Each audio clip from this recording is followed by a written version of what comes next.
Wherever you may be listening from, this is your 10-minute plug-in from MBN.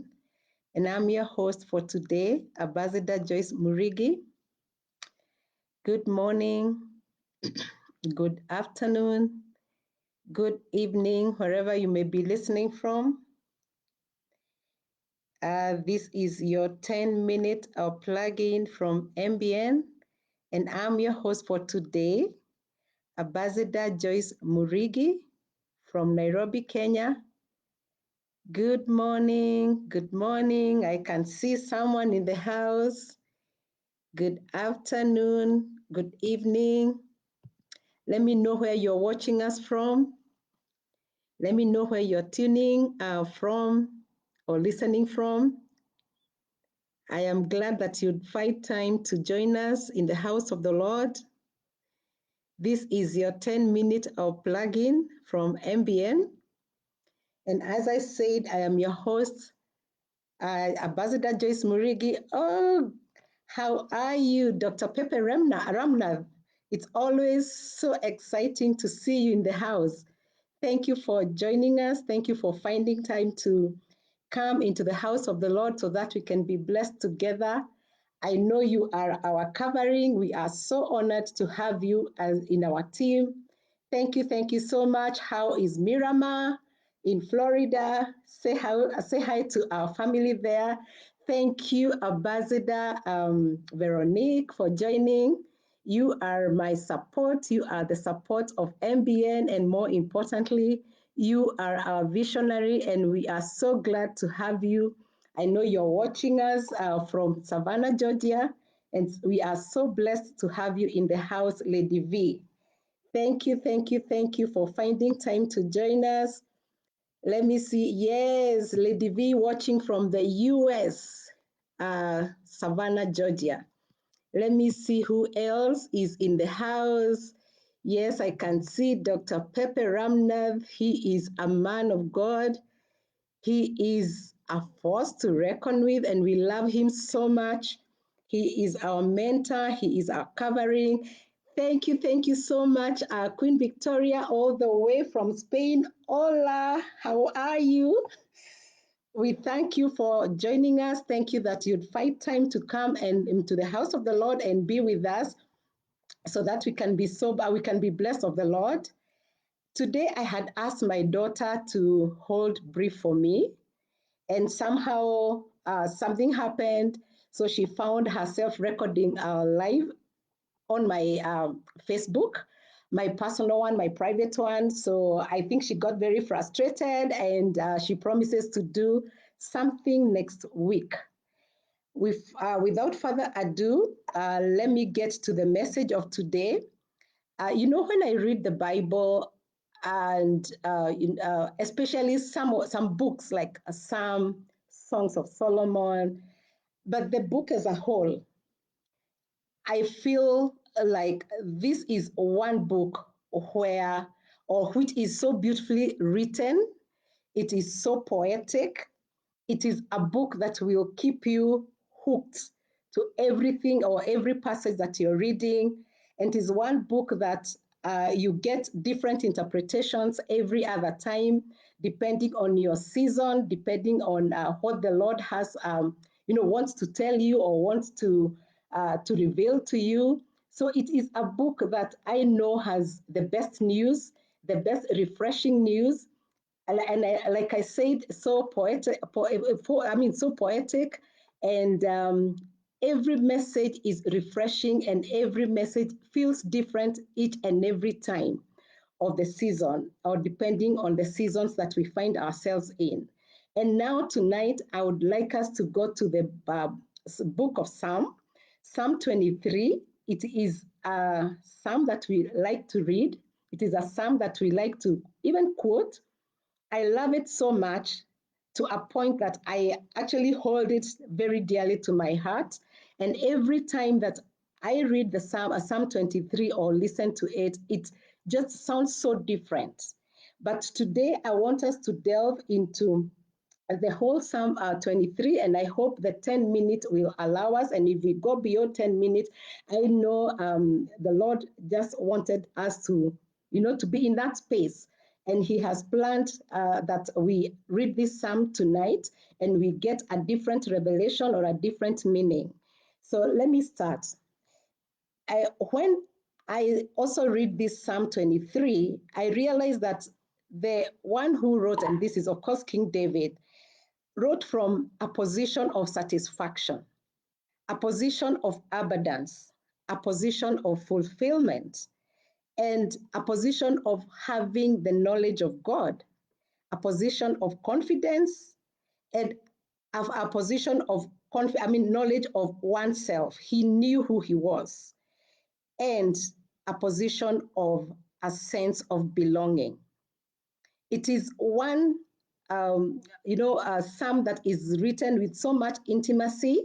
Somebody just feeling the security, something feeling the abundance of God, feeling the presence of God, and wanting nothing because he is fulfilled and he is satisfied. So the Psalm 23 starts that the Lord is my shepherd. I lack nothing. So this reminds me that the shepherd of like even the shepherd on the earth, the shepherd of the sheep, he loves his sheep so much. He will not let his sheep go to any other place apart from green pastures. He guides the sheep to the good places so that they can get nourishment. And because of that love, he knows the sheep by name, and also the sheep know him. They know his voice, and they like to be guided and to be led by the shepherd. So I like what I'm saying is the shepherd knows his sheep and the sheep know him, and they know his voice. He cares for them, and he's always looking for the best for his sheep. So the second verse says that he makes me lie in green pastures. He leads me beside quiet waters. So this means that he gives me peace. He leads me to a place of rest. He gives me, rather leads me to a place of shalom. Then verse 3 says that he refreshes my soul. He guides me along the right paths for his name's sake. Refreshing my soul means that, knowing my shepherd and me standing on his promises is so refreshing and so nourishing. He guides me along the right paths for his name's sake. This means that when I surrender to him for his guidance, he will always lead me to places of blessings. He will direct me to the right people, to the right relationships for his own glory. When I become his, I carry his name, and he will never put me into shame. He will jealously protect me. And that is why the psalm says, for his name's sake, because he would never want to bring to shame his name. So when I carry his name, then he will direct me to the right places and to the places of blessings and for his own glory.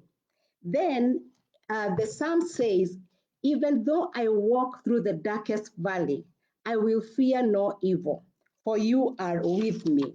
So I will fear no evil means that he provides protection and safety. He tells me not to fear because he is with me and he is holding my right hand always, so long as I walk in his ways and constantly asking for his presence. He provides light because he is light, and he provides hope and encouragement. So verse 7 says, your rod and your staff, they comfort me. So just like the shepherd uses these two, the rod and staff, to keep enemies away, God uses his love and faithfulness so that he puts us in a place of comfort. Then verse 8, or rather, it's not verse 8, verse 5. You prepare a table before me in the presence of my enemies. So when the blessings of the Lord are upon me, I will be changed and I will be new. He will increase me and elevate me. He will turn my life around. I will have his everlasting joy. He will multiply my gifts. My enemies will be ashamed. Those who have despised me before, and those who never saw my worth, those who have always seen me as less, they will be put to shame because he is going to prepare that table before, or rather in the presence of them. And they will know that I am worth. They will know that I am a changed person. They will know that I belong to a God of abundance, God who really loves me and who takes care of me and who protects me. So, and then the same verse 5 says, you anoint my head with oil and my cup overflows. So when my head is anointed and my when my cup is overflowing, I'm not even able to hide. When the blessings of the Lord are upon me, the evidence is real. This will show. And when the Spirit of the Lord is upon me, like I was talking about the Spirit of the Lord, rather the fruits of the Spirit the other day, I will ooze His goodness. The fruits of the Holy Spirit will be so evident in my life. This will spread out to the people who experience me and the people who have fellowship with me. I will be a blessing to them. And that is what it means that my cup overflows when I am anointed by the Lord. And then in the end, this is verse 6. I think I mixed the verses actually. They are up to 6. Verse 6 says that surely your goodness and love, sometimes, or rather in other version, we are told it says or talks of mercy. So surely your goodness and love, or your goodness and mercy, will follow me all the days of my life, and I will dwell in the house of the Lord forever. So when the goodness of the Lord and love or mercy are following me, I will never want to be anywhere else. I will want to dwell in the house of the Lord forever, because in the house of the Lord there is abundance of love. In the house of the Lord there is abundance of favor. In the house of the Lord there is abundance of mercy. And all this will be upon me.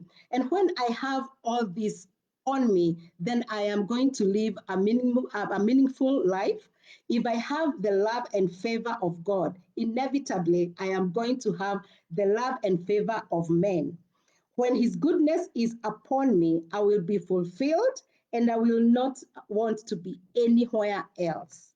I will want to be in this place of rest, in this place where goodness and mercy are following me, in this place of safety, in this place where my shepherd is always watching and leading me, or watching over me and leading me to the right places, to the right of to the places of abundance. And I will, because the opposite is so real also. If I am not in this place, if I'm not in this place of shalom, if I'm not in this place where I'm guided by a shepherd who cares, then the opposite is going to happen. I will not find rest. I will not find green pastures. I will not have the goodness of the Lord. I'm not going to experience His love. I am not going to experience His mercy. And I'm not going to experience His protection. So I would rather be in this house of the Lord, where I will want to dwell in it forever and ever. I hope this Psalm 23 today gave you a different revelation. If you read it tomorrow, I am sure it will also be, it will give you a different meaning depending on your season and depending on what God will want to be communicating to you. So I have been blessed. I pray that you have also been blessed. I love you so much. I love you with the love of God. And until next time, when we have another chance or another episode of 10 minutes plug-in from MBN, I have been your host for today, Ambassador Joyce Murigi from Nairobi, Kenya, and I say bye-bye. See you at the top. Let's live for the King, because our King is good. He's dependable and he's a shepherd who cares. He loves us so much. He will always put us or direct us to to places of rest and to places of a lot of peace and to places of abundance. Thank you for watching with me. Thank you for being here in the house of the Lord. And I am so glad that you could find time to join me. I see our sister Eliana Morris from Brazil. Hello, my sister Ola. Thank you so much. Thank you so much. God's blessings, and I will see you at the top. Bye bye.